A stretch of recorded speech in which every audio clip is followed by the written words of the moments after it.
मेरा नाम भूपेंद्र है और मेरी उम्र 30 साल है।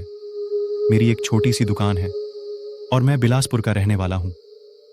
मेरी पत्नी का नाम कमला है और मेरा एक 10 साल का बेटा भी है। आज से कुछ साल पहले मेरे जीवन में सब कुछ ठीक था, क्योंकि मैं अपनी छोटी सी दुकान की कमाई से बहुत खुश था और रुकी सुखी खा रहा था। लेकिन एक दिन मेरे साथ कुछ ऐसा हुआ कि मेरा जीवन पूरी तरह से नष्ट हो गया और अब मैं मौत के लिए तरस रहा हूं। लेकिन फिर भी मुझे मौत नहीं आ रही। एक दिन मैं अपनी दुकान में बैठा था कि तभी एक बूढ़ा आदमी मेरी दुकान में आया। वो कुछ पुरानी भूतियां पंचतंत्र की किताबें बेच रहा था। वो मेरे पास आया और मुझे एक किताब लेने को बोलने लगा।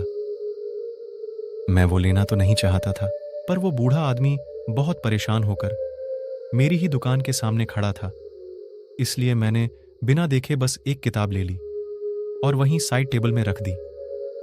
फिर मैं अपनी दुकान के काम पर लग गया। काम से फ्री होके मैं अभी बैठा ही था कि तभी मेरी नजर उस किताब में गई। उसके सबसे पहले पन्ने में ही लिखा था, पंचतंत्रों का रहस्य। उसने मुझे इतना प्रभावित किया कि मैं वो किताब उठाकर पढ़ने लगा। वो किताब भूतों, काला जादू और पंचतंत्रों की बातें बताती थी। ऐसा ही एक अध्याय था, कर्ण पिशाचिनी।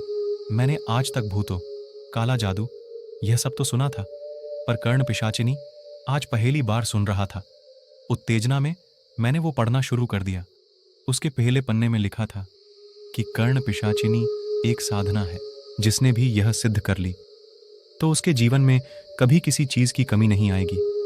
कर्ण पिशाचिनी एक ऐसी विद्या है जो साधक के कान में किसी का भी भूतकाल बता सकती है। यह पढ़ते ही मेरे मन में मेरा भूतकाल जानने का लालच आ गया और मैं आगे पढ़ने लगा। उसमें लिखा था, इस साधना को करने के लिए कुछ शर्तें हैं। पहली शर्त, कर्ण पिशाचिनी साधना चालू करने के बाद या तो साधक सफल हो जाएगा या फिर उसकी मृत्यु हो जाएगी। दूसरी शर्त, इस साधना को करते समय और करने के बाद पूजा पाठ को त्यागना होगा। तीसरी शर्त, कर्ण पिशाचिनी की साधना पत्नी के रूप में ही की जा सकती है। शर्तों के बाद साधना करने की क्रिया लिखी थी। उसमें लिखा था कि मूल साधना केवल 3 दिन की है, लेकिन उसके कुछ दिन पहले और कुछ दिन बाद तक उससे संबंधित क्रियाओं को करना जरूरी है। उससे आगे जो उसमें लिखा था वो पढ़ते पढ़ते ही मेरा रोम रोम कांप उठा। वो क्रिया अपने आप में चीख चीख के बता रही थी कि ये सारे काम भूत पिशाचों के काम हैं। उसमें मनुष्य की हड्डियों से बनी हुई माला की जरूरत थी, जो खुद शमशान में जाकर इकट्ठा करनी थी। साधक को क्रिया शुरू करने से खत्म करने तक बिल्कुल पिशाचों की तरह रहना था। मतलब बिना नहाए धोए गंदगी में रहना था। साफ सफाई जैसा कुछ नहीं करना था। झूठे बर्तन में ही खाना था और अगले दिन उसी में बनाना था। और ये सब तो मूल साधना से पहले और बाद में ही करना था। मूल साधना की क्रिया तो ऐसी थी कि कोई मनुष्य उसको कर ही नहीं सकता था। खैर, शाम हो गई थी। मैं दुकान बंद करके घर चला गया। पूरी रात मेरे दिमाग में किताब की ही बात चल रही थी। मैं इतना लालची हो गया था कि इस साधना को करना चाहता था, पर मैं घर में ये सब नहीं कर सकता था। इसलिए मैंने इसके बारे में सोचना बंद कर दिया। और अगली सुबह मेरी बुरी किस्मत ने मेरा साथ दिया और सुबह उठते ही मुझे पता चला कि मेरी पत्नी मेरे बेटे को लेकर 1 महीने के लिए अपने मायके जा रही है। यह सुनते ही मुझे यह साधना करने का मौका मिल गया और उसी शाम शमशान जाके मैंने कुछ हड्डियां इकट्ठा कर ली और सारा इंतजाम कर दिया। और अगले दिन से ही मैंने नहाना और ब्रश करना बंद कर दिया। इसके अलावा मैं जिस बिस्तर में सोता उसको साफ भी नहीं करता।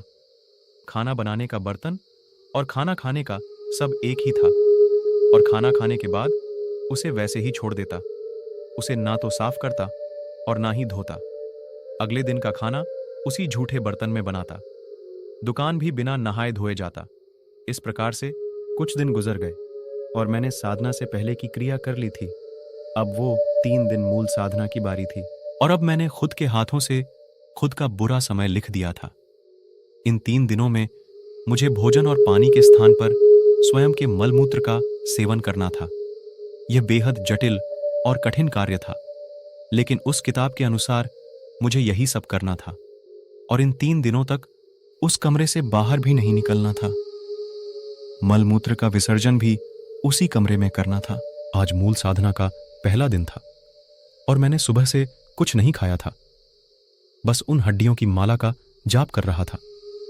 पर अब भूख मेरी क्षमता से बहुत ऊपर जा चुकी थी और किताब के अनुसार मुझे अपने ही मलमूत्र को ग्रहण करना था। अब मुझे बहुत घृणा आना शुरू हो गई थी और अब मुझे लगता कि मैं इस साधना के लिए आखिर क्यों तैयार हो गया। इससे अच्छा तो मैं अपने जीवन में रूखी सूखी रोटी खाकर ही किसी तरह अपना जीवन चला लेता। लेकिन अब मैं ऐसे मार्ग पर चल चुका था जहां से वापसी का कोई रास्ता नहीं था और अगर मैं यह साधना बीच में ही छोड़ देता तो किताब के अनुसार मेरी जान भी जा सकती थी। इसलिए अब मुझे आगे बढ़ते रहना था और ऐसे ही 3 दिनों तक मैं मनुष्य की हड्डियों की माला का जाप करता रहा और भूख लगने पर अपने ही मल मूत्र को ग्रहण करता।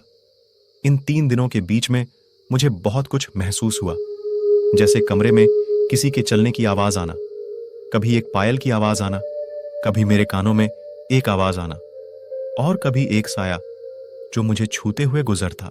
अब मूल साधना के 3 दिन गुजर चुके थे और साधना खत्म होते ही मेरे सामने एक स्त्री आई।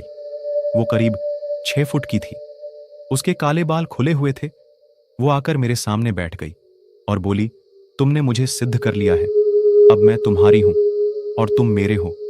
इतना कहकर उसने अपने गले में पड़ी हुई एक छोटी सी हड्डियों की माला मेरे गले में डाल दी और कहा, जब तुमको कुछ जानना होगा तो मैं तुम्हारे कान में उसका जवाब दे दूंगी, लेकिन मेरे विषय में अगर तुमने किसी को भी बताया या मुझसे छुटकारा पाने की कोशिश की तो मार दूंगी। और इतना कहते ही वो वहां से चली गई। फिर मैंने अच्छे से घर की साफ सफाई की और अब बस मुझे मूल साधना के बाद की क्रिया करनी थी, जो वही पहले की तरह थी। मुझे बिना नहाए धोए रहना था, झूठे बर्तनों में खाना था और कुछ दिन बाद मेरी पूरी साधना हो गई। यानी मूल साधना से पहले मूल साधना और मूल साधना के बाद सब हो जाने के बाद अब मैं बहुत खुश था, यह सोचकर कि मेरी किस्मत बदलने वाली है। मैंने रगड़ रगड़ कर अपने आप को साफ किया और आज मैं बहुत दिनों बाद अपनी दुकान जा रहा था। अब बारी थी कि इसे कैसे इस्तेमाल किया जाता है। मैंने हर सवाल का जवाब कर्ण पिशाचिनी से पूछा और मुझे सारे जवाब मिले। मैं कोई भी काम कर्ण पिशाचिनी से पूछकर ही करता था कि उससे मुझे भविष्य में कोई फायदा होगा कि नहीं। अब मेरी आर्थिक स्थिति भी बहुत अच्छी होने लगी थी और धीरे धीरे मेरी इस सिद्धि के बारे में आस पड़ोस की दुकान में भी पता चलने लगा था और अब हर शाम मेरी दुकान में जमावड़ा लगा रहता था। सब लोग अपनी परेशानी लेके आते और मैं कर्ण पिशाचिनी की मदद से उन सबको जवाब देता। इसके बदले में लोग मुझे कुछ न कुछ देके भी जाते। अब 1 महीना होने को आया था। मेरी पत्नी और बेटा घर वापस आने वाले थे।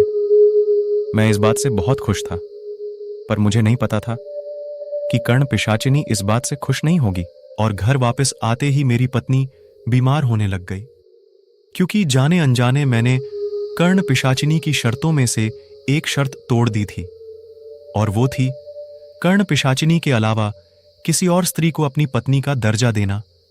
मेरी पत्नी इतनी बीमार हुई कि सिर्फ 2 दिन में उसकी मौत हो गई और अब बारी मेरी थी। जिस दिन मेरी पत्नी की मौत हुई थी उसी शाम ही कर्ण पिशाचिनी मेरे पास आई। आज वो बाकी सारे दिनों से ज्यादा गुस्से में थी। उसकी आंखें लाल हो रखी थीं। उसने गुस्से में चिल्लाते हुए कहा, अब तेरा क्या हाल होगा? तू मौत के लिए तरसेगा, लेकिन तुझे मौत नहीं आएगी। यह बोलते बोलते उसने अपने बड़े बड़े नाखून मेरी आंख में डाल दिए और मेरे पूरे शरीर में बहुत सारे घाव दिए। मेरे पैर की हड्डी तोड़ दी।